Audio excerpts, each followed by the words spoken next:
Hello and welcome back to another episode of Critical Reactions with your host Bryan. We're going to continue on today with a special selection, which is where one of you tell me exactly what it is I need to check out.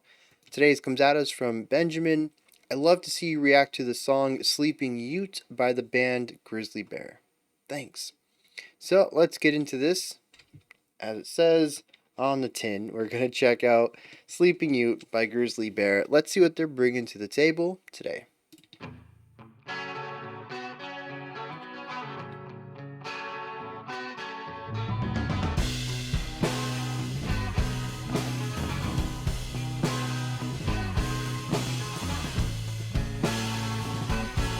So in a really nice 6/8 with a lot of movement at the end of our 2-bar phrase.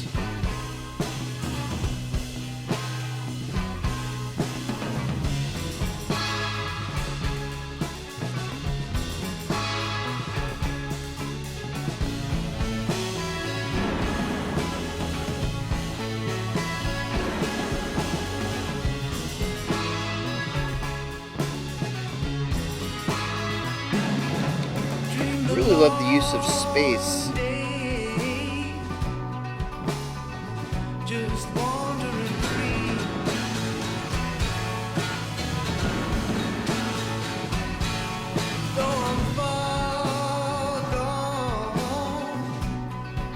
The bass really resonant here in the center channel, tying everything together.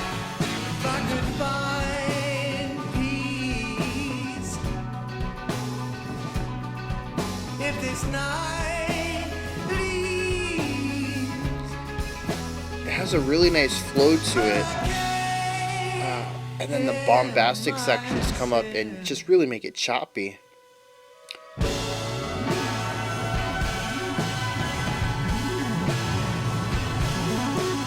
Speaking of usage of space,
just really sharp attacks right here, lots of sounds, very distracting. And bring the flow back. Really interesting dynamic.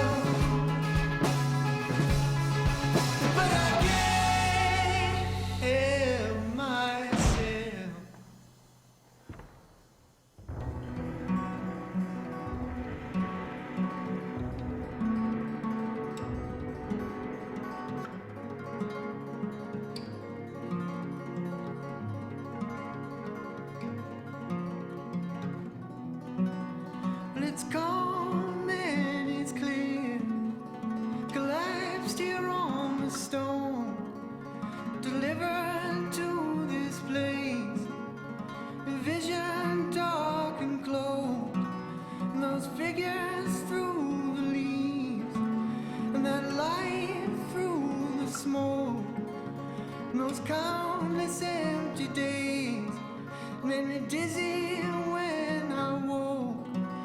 And I live to see your face, and I hate to see you go, but I know no other way, and straight on out the door, and I can't help myself,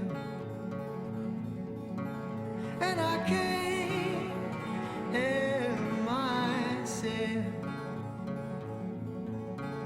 and I can't help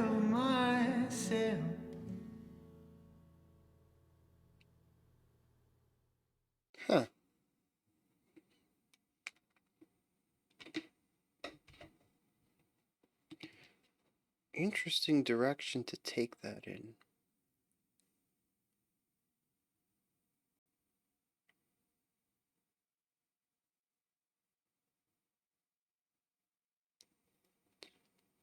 So, we have a song that was primarily focused on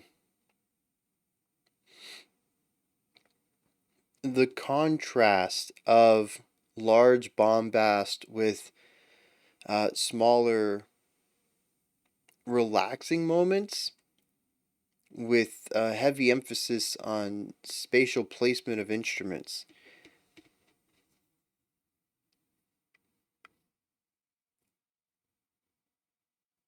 We explore a few different ideas within these concepts. I think there is a verse, chorus concept, but there is also, I think, a post chorus somewhere in there. And all of it leads us to the bridge or the outro, which is some really quick guitar strumming. Sounds like finger picking, probably 3 fingers, I'd say. Um, Doing arpeggiation and some light vocal work. And it basically contrasts everything we had prior to this. We got rid of all the layers. We did lean into, I would say, the relaxing element there at the end, but aside from that, it has very little to do with how the relaxation was crafted in our calmer sections and is obviously on the opposite end of the spectrum of the more bombastic sections. And the ideas of spatiality are completely missing. We just have 2 instruments seemingly sitting side by side. There is no usage of the far moments, the far elements of our sound sphere. There's no height difference. Our 2 instruments are both about level. Nothing's going above them or below them. It's like all the noise around this got shut out and we were left with this very minimal component of the track. It makes me want to go back and listen and um, listen more closely to where the guitar and vocals are in the A and B sections. Because as far as I could tell, center channel was bass, drums, and vocals. But here the vocals were center right a little bit. Instead of center. So it does feel like this is a unique placement for the instruments. And as such, it stands apart from the rest of the track. And at this moment, without digging into lyrics, without giving it a second listen, going primarily on memory, I'm not sure what to make of it. It is a unique component of the song and it draws a lot of attention to itself, but I don't know what it represents. So I think that pretty much covers the outro. Let's talk about the A and the B section and a little bit of the production. The production's probably be in those sections, and then we'll hit the lyrics on this one. I think that's all the topics I want to hit on this. So, our A. Our A is such an interesting section. This is where I had mentioned the very calm ebb and flow that moves into the very bombastic, rigid, sharp attacks of these instruments. Tons of layers, tons of chaos, tons of noise.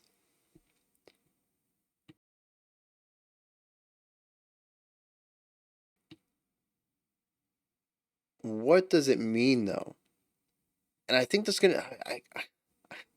I think that's just gonna be the underlying question of this entire song. I get what's going on literally. I can tell you what the instruments are doing. I just don't know what it's all supposed to represent. In this section, we have a very quick 3/4, giving us, or 3/6/8, I think is what I want to call it. Gives us this really nice ebb and flow. We get 2 bars of this calmer element that has this 1, 2, 3, 4, 5, 6, 1, 2, 3, 4, 5, 6, with these emphasis on 1 and 4 to give us this nice flow. Almost feels like a fast waltz. And it's contrasted heavily with the back 2 bars of our 4-bar phrase, which I think our bass and drums and guitar are all doing the same thing they did in the calmer one, but there's just a lot of really harsh percussive elements on top of it. There's a new guitar layer in here. It might be the same one, just played differently or have a different tone to it. It might be playing over top it. I never thought to think about that. How much of the original calm section was carried over for the more bombastic one? Anyways, our new guitar that comes in has very harsh picking on it, where the other one was very light picking, had almost a legato style on its chordal playing. This one is still playing chords, but with more of a staccato attack. Um, we're still holding out these tones, so it's not a staccato note, but it has that really sharp, quick stroke going on for the picking action, which creates, especially with the acoustic strings that I think I'm hearing, creates a very sharp attack. It's very aggressive, not just comparatively to the other guitar picking style, but just in general. This is a very aggressive picking. And it's paired with more aggressive drumming and more aggressive percussion in general. There's just a lot of sounds. It almost sounds at times that it's just banging.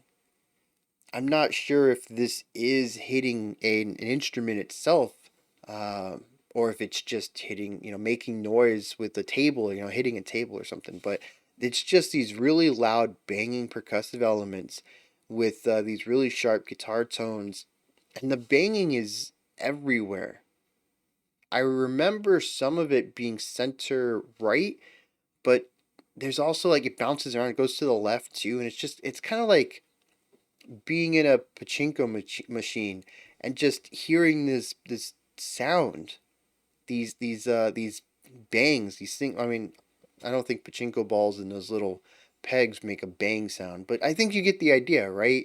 You kind of you hear a percussive sound over here, then you hear one over here, then you hear one down here, you hear one up here again, you hear one over there, and it's a very noisy contrast to the relaxing mood that the rest of the band creates in our first 2 bars of this phrase.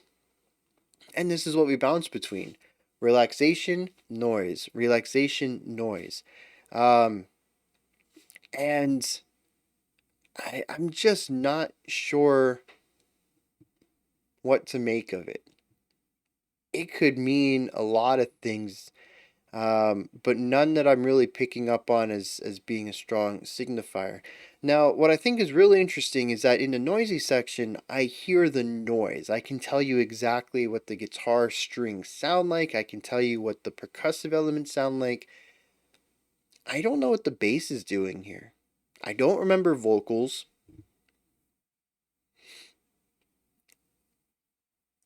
It's fascinating how dominant the aggressive sounds are in this section in my memory.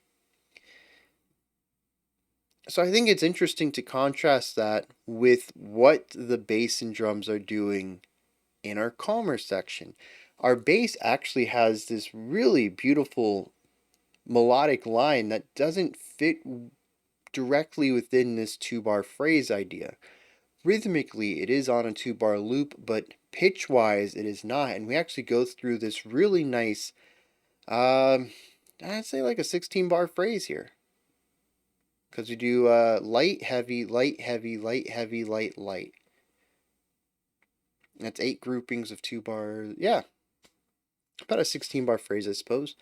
Um, and the bass, it's just always moving. Like I said, rhythmically, I think it's the same every loop. The rhythm doesn't change, but the notes do, and they take us on a journey. We kind of have these rises and falls. Around the 75% mark, we're actually at a really high point on the bass. And we actually have this really nice melody that comes through and then kind of dip down again. And it's just a gorgeous line that you hear in segments. you hear this part, and then there's noise, and then you hear the second part, then there's noise, then you hear the higher parts, and then there's noise, and it's hyper disruptive, and maybe that's the point of it. The track is called Sleeping Ute. I don't know how anyone could sleep through this. It is loud, it's noisy, it's disruptive, it's clangy. I'm really curious at the lyrics to figure out what exactly we're talking about here. Because this song is just, it's very open ended in what it's accomplishing. There was a B section, and I am just completely blanking out on what it was. Oh, no. I think this is the post chorus section I was thinking about. Um, there was one part of the song where we introduced what seemed to me some electronic elements, maybe organs, maybe keyboards. Um, and there was this really weird spring sound that was kind of bouncing around on both sides, but also up and down and like reflexive out to like the extremes of all of our axes. It was just bouncing around our sound sphere.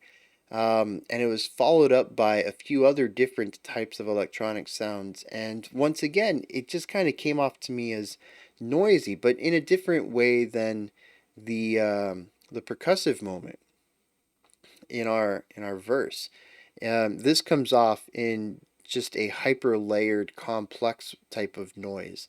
It's not aggressive to listen to, but it is aggressively energetic, right? Like a little kid bouncing around, running up and down the halls, limitless energy. You're tired. It's 7 o'clock at night. You don't understand how this kid's not tired yet, didn't have a nap.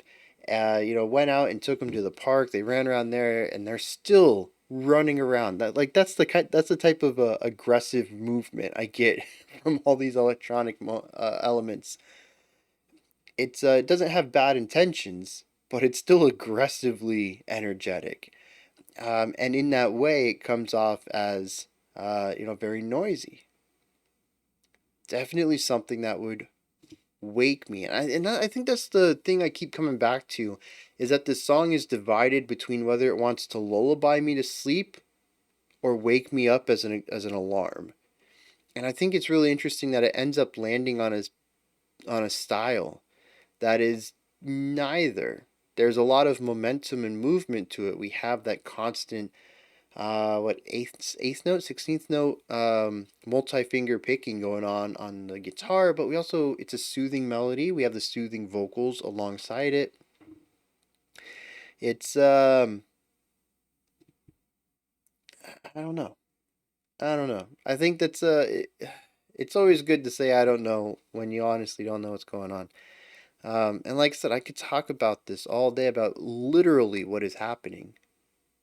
But what does it mean? Oh no, I'm a bit lost on that one. I don't even know if the production's worth talking about. It's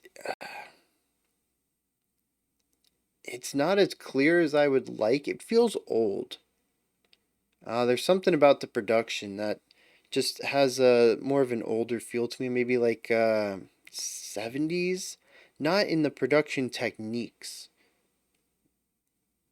Although the heavy use of panning does kind of remind me of some older prog rock stuff. Um, it's just the way the instruments are mixed, the heavy use of volume dynamics. A lot of this just feels older to me, and I'm curious when it was. Oh, it looks like the album came out in 2012, September of 2012. That is a lot more recent than I was expecting. So that's interesting. I'm gonna hit some lyrics, see if I can't make heads or tails of this, and then I'll wrap the video up. I'd say this is just about as cryptic as the music, and I certainly see very little connective tissue between the two. It could be something I'm just missing though. The lyrics seem to be about wanting to get away from everything, and maybe I don't know.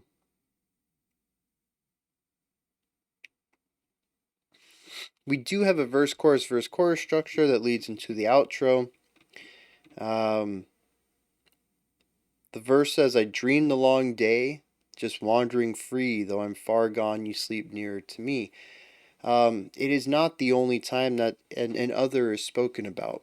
I'm not sure if the you is the same throughout, but it does crop up a couple of times in the lyrics. I see it as secondary though. Secondary? Kind of pronounce. I see it as secondary to the plot, which is just about breaking free and getting out of the noise. The chorus, there's two of them. They're similar but different. If I could find peace if this night leaves, but I can't help myself.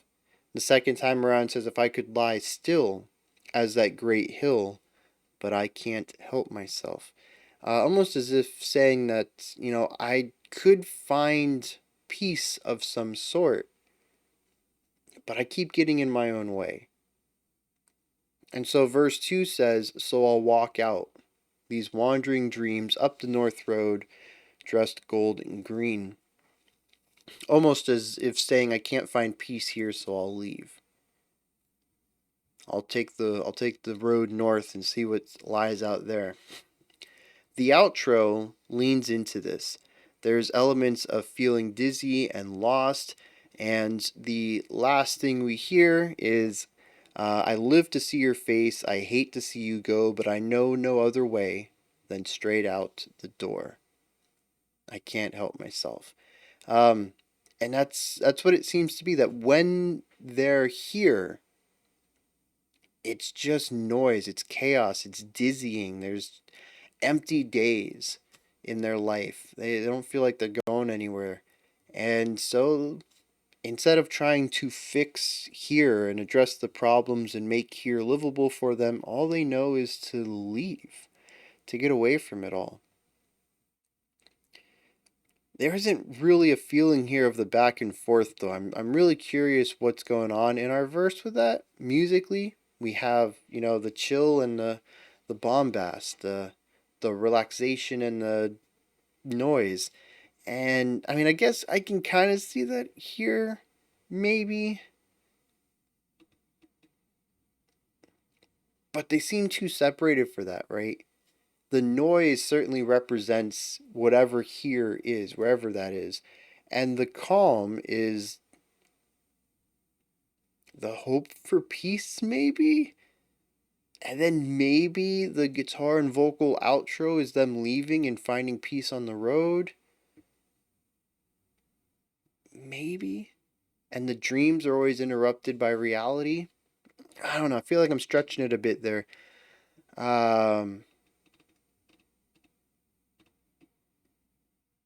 Yeah, I need help on this one. I think that's a good way to go about doing this. Instead of trying to tread water up here, it's slowly drowning. Help me out.